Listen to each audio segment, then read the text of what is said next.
So in the previous module, we spoke about the 5 fundamental negotiation strategies, and we said that before you negotiate, you want to assess the opportunity at hand, and you want to decide which one of the strategies you're going to pursue.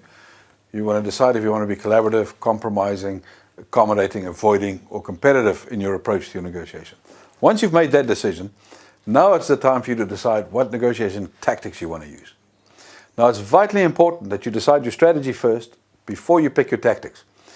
The mistake I've seen people make so often is they decide, let's say, that they wish to be collaborative in their approach to negotiation, but then what they do is they go use competitive tactics. Then they'll use a tactic like the bottom line tactic or the good cop, bad cop tactic. What you see on your screen now is a summary of the 30 most commonly used commercial negotiation tactics.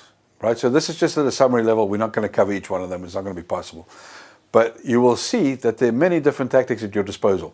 Almost all these tactics can be used to support competitive negotiations, but as you decide to pursue more compromising, accommodating, or collaborative negotiations, you will have fewer tactics that are really acceptable to use to do that.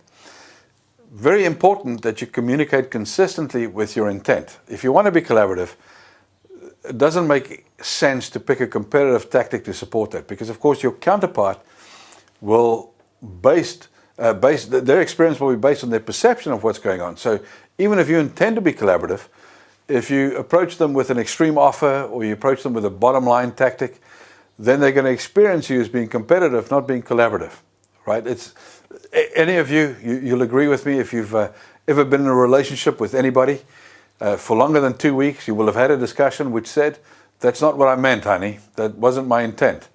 See, people don't care about your intent. They will base their experience on the perception of what's going on, not your intent. So you have to be very clear and crisp about the kind of tactics that you use to support your intended negotiation strategy.